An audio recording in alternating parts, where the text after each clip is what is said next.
Hello everyone, welcome to Cinema Mancuso, and this is Review Roundup. I'm Peter Mancuso, and this is the show where I break down the latest and sometimes greatest films coming to a cinema near you. Today we're talking about Bugonia. Is it Bugonia? Bugonia? I'm not quite sure. Directed by Yorgos Lanthimos. Two conspiracy-obsessed young men kidnap the high-powered CEO of a major company, convinced that she is an alien intent on destroying planet Earth. But before we go any further, if you haven't yet, please like this video. It really helps with engagement and the algorithm and people finding the channel. And, since you found the channel, why not subscribe? This way, you never miss reviews like this. This is going to be mainly a pseudo-spoiler review, but for a movie like this, we might have to kind of just go into full spoilers here, and if you've seen the film, you know why. So keep that in mind, but we will definitely get into full spoilers if we haven't already, near the end, so I can read out your questions and your comments. To that end, leave comments and questions, right? If you're watching this live, first of all, welcome. Second of all, conversations like this are always going to be more interesting when we can have a dialogue, so as I'm kind of going through my own thoughts, let me know what you think, unless it's like something offensive or anything like that. I will read every commenting question from the live chat. If you're watching this after the fact, I'm still super happy to have you here. By the time you're watching this, there should be time codes in the description so you can kind of jump around at your leisure. You should definitely subscribe so that way you can join us live next time.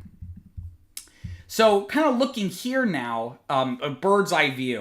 The thing that I found most interesting about Bugonia is that it actually kind of functions like a Russian nesting doll, right? With two fundamentally completely different narrative framings, and then with that, two completely different thematic takeaways, with one kind of covertly resting within the other, right? The first framing is the more obvious one, right? That you could glean from the trailers in that little synopsis I provided earlier, right? That being a commentary on conspiratorial radicalization that's caused by echo chambers and the suffering of the world that seems to have no apparent purpose or meaning, right? And of course, this is incredibly relevant to our current moment, with things like QAnon and other kind of conspiratorial movements, at least in the United States, but also globally, right? It is not a coincidence that you see more and more of this kind of I guess I was trying to be charitable, but it's not an accident that we've seen this kind of psychosis over more recently, considering that we just have way more information at our disposal. We're able to find out things happening all the time to so many different kinds of people, and not only is that we're being flooded with this info, but that way, because we're being flooded with it, it's hard to discern. It's hard to always discern what is real and what is not, right? And the thing I've always found frustrating with conspiracy theorists, right? And, everyone's got, their conspiracy theory, right? And it's like a spectrum of, what seems most plausible or realistic. So, for me, I'm fairly convinced that, the official JFK story is not the full story, right? It might not be super fantastic or grand, but it just makes no sense that it would just be this one guy from this way and his head goes back, but he's shooting him from the back and it's like this whole thing, right? But I feel like so many conspiracy theorists or people who get really into this kind of stuff are wasting their energy on trying to figure out if these bad things are happening, rather than focusing their energy on the bad things that we know are happening, right? There's the life in our world is full of real and verifiable tragedies and injustices, right? But the truth, right, that these tragedies and injustices are random, or they're caused by normal human beings, right, who aren't evil satanic demons, right? That truth it's just too difficult to accept. For some people, it's just too difficult, right? And I'll give you kind of a random example, again, kind of pseudo-spoiler here, right?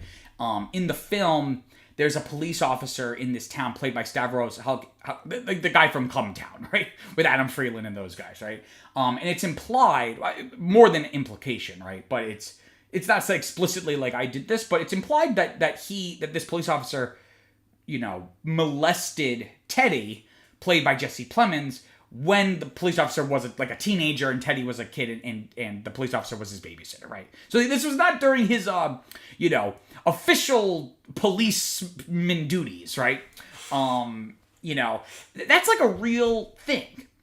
a real trauma. That is both, it did happen, and it's easy to verify that it happened. At the very least for Teddy, because he lived it. And he doesn't seem that as concerned about that as the Andromedans, right? Like the aliens coming and using us as slave labor and all this stuff, right? Because it's harder to face that truth, because on some level, I think conspiracy theorists like and that kind of is maybe too light of a word, right? Like the people who their entire worldview is shaped by these delusions. It's easier to believe that because on some deep level they know it's not true, right? And they're able to kind of play pretend rather than facing the real awful things and why those awful things happen, right? And again, as a way to provide a sense of comfort and control, certain people will then concoct these crazy explanations for all the problems of the world, right? And rather than confront the complexity of the truth, they embrace the simplicity of a lie. However convoluted that lie is, right? It's not to say that what they're telling themselves is simple in the most traditional sense of the word, right? Because usually it involves all of these things have to all happen for this to even possibly be true, right?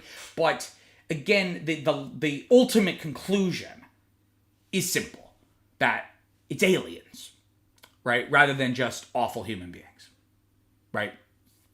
And these ideas surrounding radicalization and echo chambers, all these ideas alone are worth the price of admission, right? Because they're already very interesting and they're brought to life with such incredible performances that are in turn backed by really strong writing, right? The setup of conspiracy theorists kidnapping a high-profile CEO played by Emma Stone, where it's supposed to kind of be like an Amazon type company, and Jesse Plemons' character Teddy even works like in essentially like a fulfillment center. That setup that they would kidnap this woman because they think she's an alien. That idea is just inspired, right? And it naturally lends itself to a narrative that's just soaked with tension and stakes. So you have all that. But then the film, at the very last minute, completely turns everything on its head by revealing, and then this is the big spoiler alert, so if you're watching and you don't want to be spoiled, get out of here right now or mute me. It's revealed at the very last second that, spoiler alert, Emma Stone's character, Michelle Fuller, really is an alien, right? And in the moment, I wasn't sure how to feel, right? When it was first, at the end, when she's like stumbling back to her office, I'm like, oh, wait a minute. Is she actually an alien? Are they really going to do that? And sure enough, she jumps into her closet and uses the transporter, which originally we thought was just like a lie that she was using to manipulate Jesse Plemons. And she gets transferred back to the Andromedans, and she's like their empress, right? And in the moment, I was really turned off by this at first. And it kind of felt like those sitcom episodes that they would have for like Halloween, where like by the end, like the last line is like the characters leaving the haunted whatever house, and they're just like, I guess there really are there are no such things as ghosts. They leave, and then it's like when they leave, like something happens that proves the existence of ghosts, and like that's how it ends.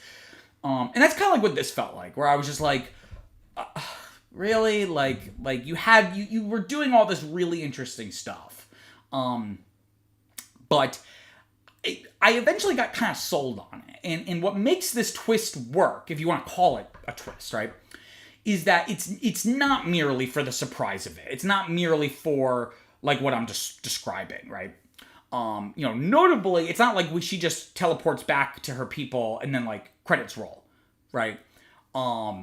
We notably get like 5-ish minutes or so of material with Michelle, who's actually the Andromedan Empress, and she's now returned, and she's like holding like a council with all these other it's not, again, it's only about maybe 5 minutes or so, but it's something, right? And we actually get a sense of this world and these characters, and it turns out that the final lie, what we thought was a lie, that she told Teddy was true. That the broad strokes, right, is that the Andromedans, they inadvertently killed the dinosaurs and they felt bad, so they created a new creature to rule the Earth, made in their own image.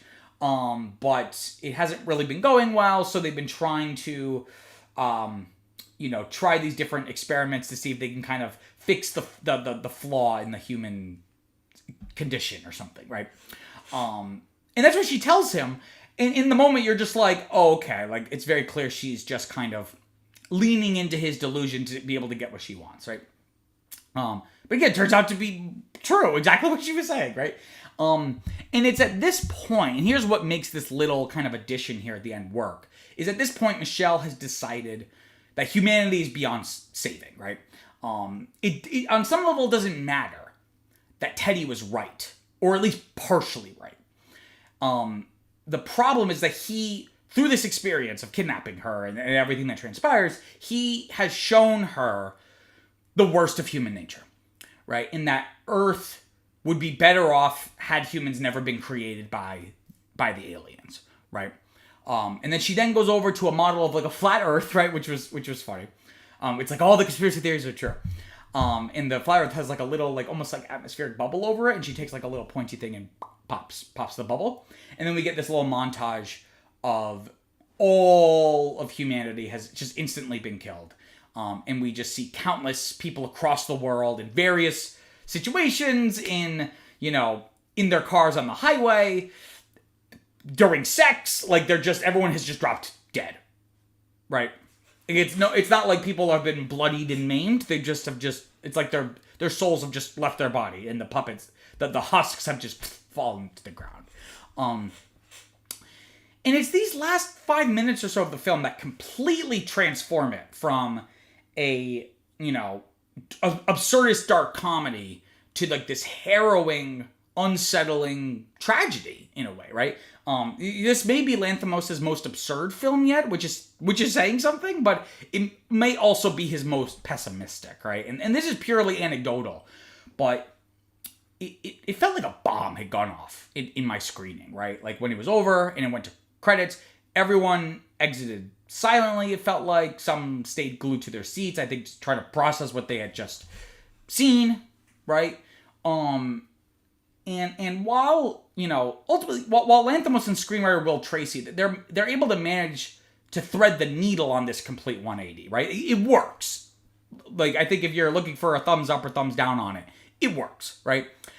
But it's unclear, as a result, how well that first framing and all the interesting ideas that come with it, with the Jesse Plemons character, how well is that first framing maintained, considering that about face, right? Does this commentary on radicalization and self-generated psychosis, is that commentary diminish if Teddy was objectively at least onto something, right?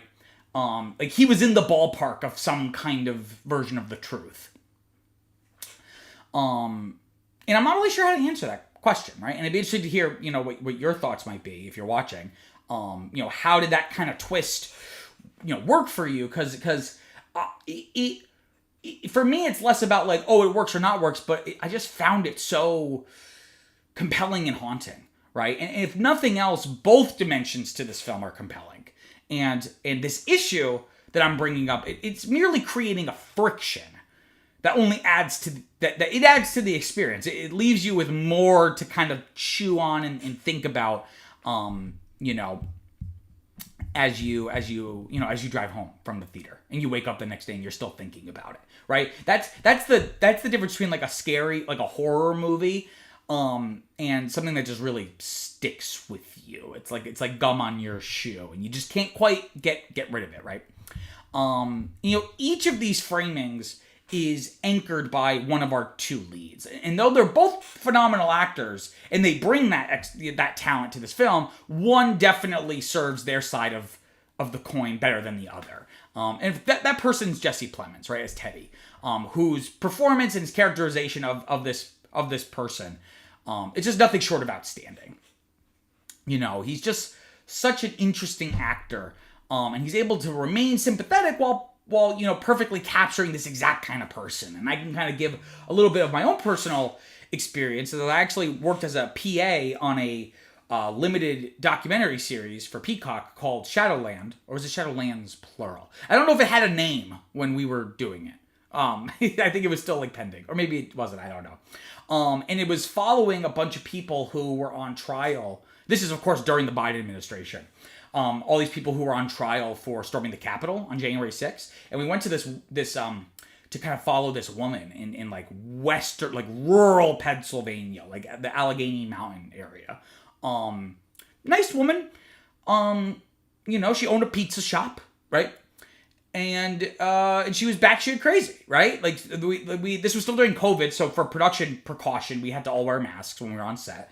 And when we pull up to her place, the first thing she says is, those things are more dangerous than COVID, right? Like immediately. And then I was doing something, setting up something, and she asked how you doing, and I'm like, oh, it still feels like I'm asleep, right? Because it was like early in the morning, and she was like, well, in a way.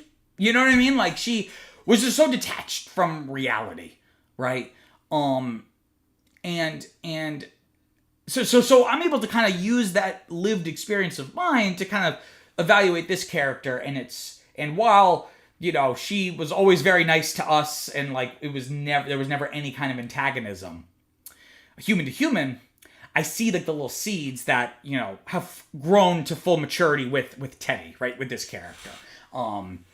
He's able to remain sympathetic while perfectly capturing who this kind of person is, right? That his validation is purely self-generated, right? Rather than by others, or even just by like basic facts and evidence, right? Like rather than letting the inputs of the world inform your conclusion, you start with the conclusion and then find ways to make every little detail of your life, or things that you see or that you hear or that you learn, is a potential piece of evidence to confirm what you already kind of felt, right? He's so delusional, he ropes in his cousin Don, his adult autistic cousin Don, who lives with him, into it. And they both have gone through a lot of trauma, and ultimately, it doesn't really work out well for Don, right? Because ultimately, rather than being able to process, because in order to really process trauma, you have to fully accept what the issue is and what caused it and this and that. And neither of them are really able to do that, particularly Don, because he's being fed this completely other wackadoo kind of framing of things. And it just does not end well, let's say mental health wise. We'll leave it at that for Don, right? Teddy, he becomes intensely angry when he's challenged, right? Because you're not just challenging him on an intellectual point or a point of fact. You're challenging his sense of security, right? And it becomes it becomes all about defending that sense of security. This psychosis happens in people because, like I said before, it feels it's better than the alternative, right? I.e., the truth. And it's not even just merely because it provides a simple answer to your and the world's problems, right? It's also because it gives you a sense of self-worth and superiority, right? There's like this strain through it that that the aliens are gonna think are gonna be so impressed by Teddy and by consequence Don, right? Because this idea that everyone else is incapable or unwilling to see the truth, but I'm in on the secret, right? And that sense of superiority, like I have the secret knowledge, also is also a source of comfort, right? And it's just really sad to see, because this is not just some crazy kind of cartoonish character. Like there are people like this, hundreds, thousands, maybe even millions of people. It just reflects so many broken people trying to make sense out of a senseless world. Because again, it's not satisfying to accept the truth that, this whole situation here, that his mother gets sick from some product made by Emma Stone's character's company. And it's easier to accept, she's secretly being poisoned and controlled, and so many people are getting killed by these aliens, rather than just going corporate negligence, capitalism. Those are harder to accept. And it's just really sad to kind of watch this, right? And Teddy even mentions in the film that he's like, every ism, I've gone through them all, like far right, alt right, Marxist, communist, and what that indicates is not that he's open-minded, but rather that he's adrift, right? He just has no, like, none of those things can click for him because he has no sense of, he's adrift in the void of a senseless world, right? So then on the flip side, we have Emma Stone, who's the other lead here, and as always, she's turning in a fantastic performance, right?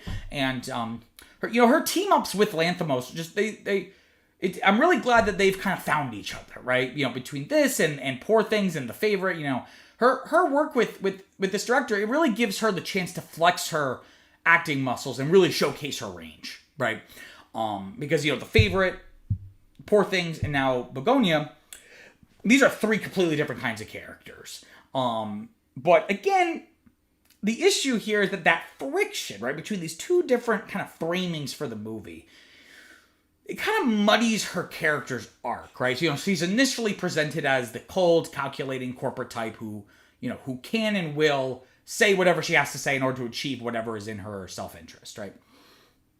So when she's confessing near the end of the movie to Teddy, and even the way she delivers it, this is what kind of bothers me. Like, the way she kind of delivers it is meant to signal to the audience, okay, yes, she's lying. She's just has finally had enough time to kind of study and understand Teddy, so that way she can, use his delusions against him, right?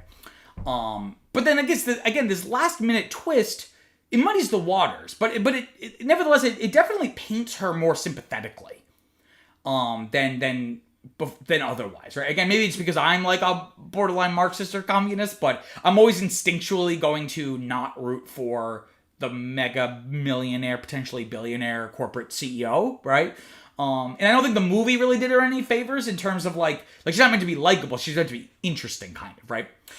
But this twist does paint her more sympathetically, right? On some level, it's suggested near the end that she feels that she has failed humanity, right? And she mentions when she's giving her big kind of lie near the end of the movie, which turns out not to be a lie.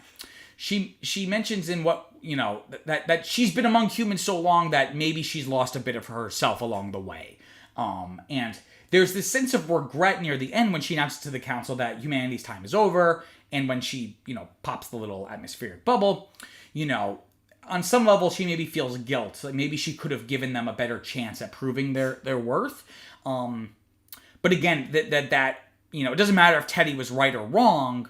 It's that he has just shown the worst aspects of humanity, and it is a very melancholic ending for such an absurd, intense movie. You usually don't end a tense movie with melancholy necessarily, right? But what else can be said about Yorgos Lanthimos, right? I think since The Lobster, I think like every one of his films have been like one of my favorites. Like the Lobster, Killing of a Sacred Deer, The Favorite, Poor Things, and now this. Spoiler alert, right? I really like this movie. His directorial style is on full display here, and he really is he's truly one of our great visionaries working today, right? And that vision is masterfully executed by cinematographer Robbie Ryan, right? His 8-perf 35mm photography has produced one of the best looking films of the year by far. And it was fantastic to see this on the big screen, even if it was just a digital projection at my local showcase cinemas in Rhode Island. So now it's time for Q&A, and there's no comments or questions. I've seen so many people watching this evening. Not one person has a comment or a question. Again, like I said before, this process is always more engaging for you guys and for me, frankly, when you guys leave comments and questions, because you guys make me think of things I hadn't thought of before, or remind me of something that I forgot to add into my notes. So, if you have any comments about it, feel free to put them in there. But I will, I guess, just move on to the next section here. Overall, I think this is a really, really strong outing. And so soon after Poor Things. Though I guess the drought between The Favorite and Poor Things was an anomaly for Lanthimos. There's some really interesting ideas here. It does get a little muddy with the kind of complete reinvention of like what this film really is. But that muddying is that itself is interesting. And it's definitely a movie that, I am going to enjoy at some point. I'm not going to go back to the theater necessarily, but this is a movie I'm going to enjoy rewatching now, knowing where everything is going, right? So I'm going to give Bugonia an 8 out of 10. It is great. It's one of the best films of the year. If nothing else for its originality, even though it's actually a remake of a Japanese or Korean film with a similar premise. But again, Lanthimos, he just it's like the golden touch where he's always going to bring an authorship and an idiosyncrasy to anything he does, even if it's going to be an adaptation, right? But that's it for this installment of Review Roundup. Thank you all so much for watching. If you haven't already, please like this video. It really, really helps with engagement in the algorithm and people you'll find in the channel. And since you found the channel, why not subscribe? This way, you never miss a video. And don't forget to comment below and let me know what you think of Bugonia. Until next time, peace out.